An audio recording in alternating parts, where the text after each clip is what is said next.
অনেকেই শীতের এই সময়টাতে বেশ অসুস্থ থাকেন। শুধুমাত্র এটিই চান শীতের এই কয়েকটি দিন যেন ভালোই ভালোই পার হয়ে যায় এবং তারা সুস্থ থাকতে পারেন, কিন্তু সেই আশা আর পূরণ হয় না। আপনি যদি শীতের এই সময়কালকেও উপভোগ করতে চান এবং শারীরিকভাবে সুস্থ থাকতে চান, জ্বর, কাশি, কফ, শ্বাসকষ্ট, গলা ব্যথা এই জাতীয় সমস্যাগুলো আপনার না হোক এমন আশা করে থাকেন, তবে এই ভিডিওটি আপনার জন্য খুবই গুরুত্বপূর্ণ। আজকের ভিডিওতে পুরো শীত জুড়ে সুস্থ থাকার কিছু টিপস আপনাদেরকে শিখিয়ে দেব, যে কয়েকটি কাজ করতে পারলে শীতের রোগ তো আপনার হবেই না, আপনার ইমিউন সিস্টেম খুবই ভালো হবে। ভিডিওটি অবশ্যই সকলের সাথে বেশি বেশি করে শেয়ার করে দিন, যেন এমন উপকারী তথ্য সবাই পেতে পারে। চ্যানেলে নতুন হয়ে থাকলে চ্যানেলটি সাবস্ক্রাইব করুন। ফেসবুক পেজ থেকে আমাদের এই ভিডিওটি দেখে থাকলে পেজটি ফলো করতে ভুলবেন না। চলুন শুরু করা যাক। শীতের সময়ের সবচেয়ে অস্বস্তিকর ভয়াবহ রোগ হচ্ছে বারবার কফ কাশির সমস্যা হওয়া। কারো কারো ক্ষেত্রে শ্বাসকষ্ট হতেও দেখা যায়। এই ধরনের কফ কাশি অনেক সময় শুকনো হয়, অনেক সময় আবার কফযুক্ত হয়। তার সাথে কফ বেরিয়ে আসতে পারে, যে কফের রং সবুজ, হলুদ, কালো কিংবা ধোঁয়াটে বর্ণের হতে পারে। এর সাথে থাকে জ্বর, সাথে থাকে গলা ব্যথার মতো সমস্যা, হাঁপানি, অ্যাজমার প্রকোপ তো আছেই।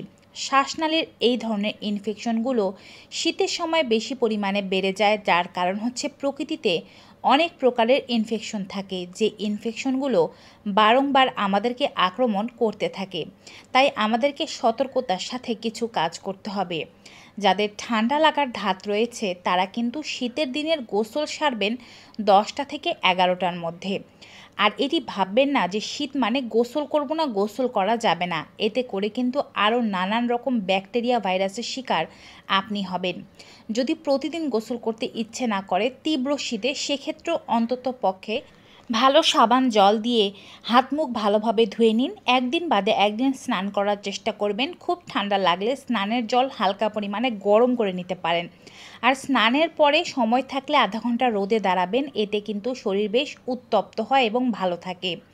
স্নানের পর শরীরে লাগানোর জন্য আপনি চাইলে সর্ষের তেল ব্যবহার করতে পারেন, এতেও কিন্তু শরীর বেশ ময়শ্চারাইজড থাকে এবং ভালো থাকে।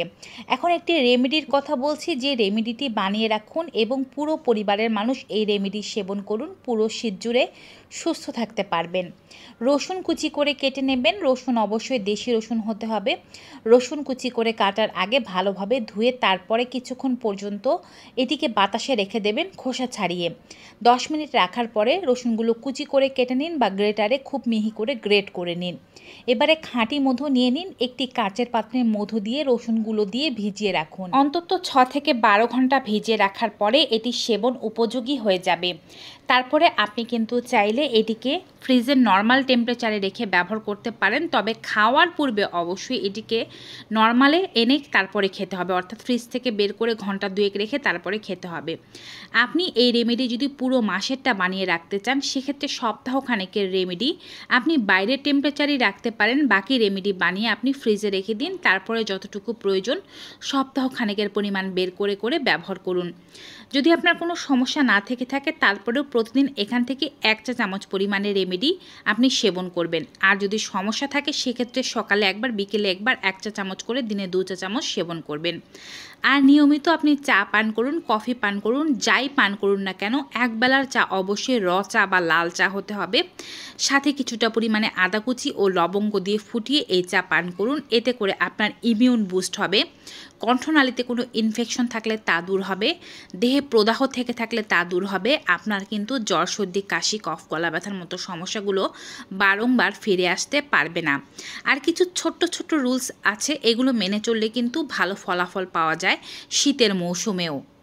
যেমন যদি আপনার ঠান্ডা, কাশি, কফের সমস্যা হয়ে থাকে, সেক্ষেত্রে দিনে 2 বার হালকা গরম জলের মধ্যে অল্প পরিমাণে লবণ দিয়ে গড়গড়া করুন। এতে করে গলার মধ্যে কোনো ইনফেকশন থাকলে দ্রুত ভালো হবে। আপনি গলা ব্যথায় বেশ আরাম অনুভব করবেন। আর যদি এমন সমস্যা নাও হয়ে থাকে, সেক্ষেত্রেও সপ্তাহে 1 থেকে 2 বার লবণ গরম জল দিয়ে গড়গড়া করা শীতের সময় আপনাকে গলা ফ্রেশ রাখতে এবং গলার ইনফেকশন থেকে দূরে রাখতে সাহায্য করবে। যদি আপনার সর্দির সমস্যা তীব্র হয়ে থাকে, মাথা ধরার সমস্যা থেকে থাকে, সেক্ষেত্রে অবশ্যই গরম জলের মধ্যে অল্প পরিমাণে মেন্থলের গুঁড়ো দিয়ে তারপরে একটি টাওয়ালের সাহায্যে নাক মুখ ঢেকে সেই গরম জলের ভাপ নিন। যদি মেন্থল না থাকে সমস্যা নেই, আপনি শুধুমাত্র গরম জলেরই ভাপ নিতে পারেন। সমস্যা থাকলে দিনে একবার করে করবেন। সমস্যা যদি না থাকে সেক্ষেত্রে সপ্তাহে 1 থেকে 2 বার এমনিতেই আপনার কণ্ঠনালী ভালো রাখার জন্য এই কাজটি আপনাকে করতে হবে। শীতের সময় ঠান্ডা জল পান নয়, এমনকি নর্মাল টেম্পারেচারের জলও পান করবেন না, কারণ এই সময় নর্মাল টেম্পারেচারের জলই বেশ ঠান্ডা হয়ে থাকে। ফ্লাস্কে জল প্রস্তুত করে রাখুন। প্রত্যেকবার পানের সময় অল্প পরিমাণে জল মিশ্রিত করে নিন যেন ঠান্ডা ভাবটা ছেড়ে যায়। এই জল পান করলে কিন্তু বারবার ঠান্ডা লাগার সমস্যা আপনার হবে না। এই কয়েকটি নিয়মই আপনাকে শীতে ভালো রাখতে সাহায্য করবে।